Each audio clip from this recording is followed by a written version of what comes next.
Drafting on the turn can be tricky because sure you have back-to-back selections, but you have such a long wait period in between those picks where a lot can change on your draft board. So today what I want to do, I'm going to look at current ADP, give you guys my favorite starts to each the first and the 12th pick on the turns. Should be tons of fun. Let me know what you think in the comments. Let's get into it.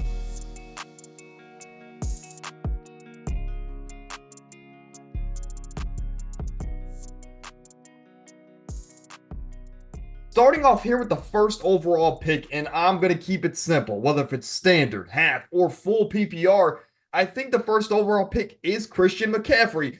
So in this scenario, I'm going to be focusing on the 2-3 turns. So the late second, early third round. These are the guys that can help, build the foundation of your team. Looking at the current ADP, these are the guys going in that range of the late second and kind of the mid to late third round as well. The only person that I crossed off here is Kyren Williams. Now, I did these current ADPs based off full PPR. Kyren is kind of slipping down the boards, but I'm going to keep it simple. Kyren can legitimately be a late first round pick, so I crossed him off the board here for a reason. But looking at the rest of the selections, these are the guys that I'm going to be selecting from in these scenarios, and I'll have some exceptions, which we'll talk about. Here at the first one, I think you can go with the old guys, the veterans. Keep in mind you have McCaffrey, but going with Derrick Henry, a guy that Gus Edwards was a top 20 fantasy running back last year, and he had over 1,000 yards and 10 plus touchdowns. Imagine what Derrick Henry can do with the best offensive line in his career, or at least in the last couple of years. And there's going to be a lot of eyes that aren't on him. They're going to be on Lamar. They're going to be on Zay Flowers and Mark Andrews. This might be the easiest that Derrick Henry's job has ever been, even though he's an aging running back, changing teams this late into his career. I think he has tremendous upside this year. I think he's a top 10 fantasy running back, and if you can get that at the end of the second round, that's an absolute steal. Now, when you're at this turn, you're at a very weird spot because you gotta balance the decisions of, do we reach for the players that we love super early, maybe a round early, or do we just kind of play the ADP game? In this case, I'm going to say that we reach early, and I understand Cooper Kupp's here on this screen. Is he going to go this early? I doubt it. He might be more of a third or fourth round selection, but I think grabbing Cooper Kupp in the early third round, yes, it might be a little bit of a reach, but I think he is a top 12, top 13 wide receiver this season. This is a guy that last year, despite this emergence and this crazy rookie season from Puka, Cooper Kupp still led this team in targets, red zone targets, and third down targets. Cooper Kupp is the go-to guy in this offense still, despite the emergence from Puka Nacua. So, Cooper Kupp, I think in the third round, can still be a top 12 wide receiver. He says he wants to have a revenge year. He can do that if Matthew Stafford and him can stay healthy. The second one that I want to go with, and this is one of those exceptions. If you want to go into your draft with the strategy of, I just want to get the best player at every single position, you can do that with the first overall pick, or at least a good chunk of the positions. Because if you think Sam Laporta or Travis Kelce are the best tight ends on the board, and they will finish as the tight end one, go after them. Get them, because then you'll have in your mind the best running back and the best tight end there at the first overall pick. And then when you get into the third round, you can really go with your favorite wide receiver in this scenario. Whether if it's Mike Evans, whether if it's Malik Neighbors or DJ Moore, or let's say Michael Pittman. If you're as high on him as me, go after him here at the 2-3 turn. But just to play it safe and for all the same reasons that I mentioned before, Cooper Kupp here with Sam Laporta, with Christian McCaffrey, you're definitely building some kind of identity there. I'll let you guys find it out. That was unintentional. But two guys that are great at their positions. And if you have two number one guys at their own positions, at the running back and tight end position, you're going to have such an advantage on your opponents on a weekly basis. It's scary. So that's the second scenario for the first overall pick. And here at the third, this is just completely disregarding everybody on the current ADP boards.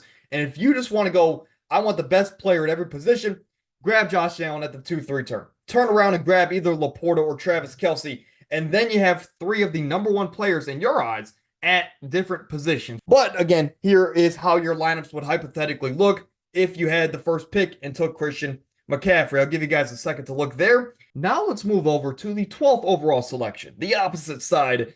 Not only do you have to wait 11 selections to make your pick, but then you got to wait 23 after you make your two picks. So this dynamic duo that you have to start your drafts with is super important. It literally can make or break your team going forward.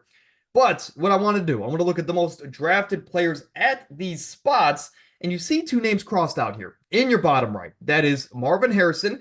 I love Marvin Harrison. I think he's going to be good, not great. His rookie season, going to have a great season for, I guess, rookie standards in Arizona. I just don't think it's going to be worth an early first or, excuse me, a late first, early second round selection. But to each their own. If you believe in Marvin Harrison and that potential, go after him at the 1-2 turn. But he's crossed out, and so is Nico Collins. Same situation there. I think he's going to be good. He might be the number one wide receiver, but I think if anything, Nico Collins is more so someone that you should target at the end of these first or at the end of the second round, going into the third round. But that is just my opinion. But what I would do here, my favorite approach here is to go after my favorite running back and my favorite wide receiver. Sure, you can go two running backs, you can go two wide receivers, but if possible, and if the value makes sense, I like to go after one at each position because they are the most populated positions in fantasy football. They are ultimately the most important positions in fantasy football as far as star power and depth because they are the backbones of your team. But in this case, I think my favorite running back on the board is Jonathan Taylor out of the names here in the bottom right. And Garrett Wilson is technically the highest rated wide receiver on my boards at this spot. Now, one guy that barely missed the cut was a guy like A.J. Brown, but I think I have Garrett Wilson one spot above A.J. Brown, but him, A.J. Brown, and Puka Nacua are all 6, 7, and 8. They're all on the same tier of wide receivers in my rankings. Similar approach here, but just a different look here. If you want to go for more upside, right, go for a guy like Jahmyr Gibbs, a guy who's only going to get more work and more control over this backfield in Detroit this year. Sure, there might be a split between the two in David Montgomery and Jahmyr Gibbs, but it's going to be like a 70-30 split, maybe a 60-40. But no matter what, it's going to be in the favor of Jahmyr Gibbs this season. And if anything, I think he's going to get more involved in the receiving game this year than ever. So Jahmyr Gibbs there if you want to go for more upside over a guy like Jonathan Taylor. And Puka Nacua has a little bit more upside than I'd say anybody really in the first round outside of the top three guys. So Puka Nacua has one of the highest upsides. If you want to go that route, then these are your two to start off your team at the 12th overall pick. And over here, if you want to say, whatever, I don't care about running backs, I like guys like Alvin Kamara and James Conner down the board in the 4th, 5th round, then this might be your route, right? Just go out there and grab your favorite two wide receivers on the board. In this case, might be the best two players on the board in Puka and Garrett Wilson. I know these are the same four names here, just different variations, but at the turn, you kind of just want to grab the best players available. But if you like James Conner down the board, if you like some of those sleeper running backs down the board, go with these two wide receivers. And this is kind of, these are some different scenarios how these teams could work out for you. For Jonathan Taylor and Garrett Wilson, at the 3-4 turn, again, based off of current day ADP, guys like Sam Laporta could be there at the turn. So if he falls a little bit, go out there and grab your favorite tight end at the end of the 3rd round. In the 2nd round, if you want to go just with another wide receiver, again, if in that 4th round, if you want to go for a running back, getting a guy like Michael Pittman to add to this wide receiver room, I think he has top 10 potential. I love that selection there.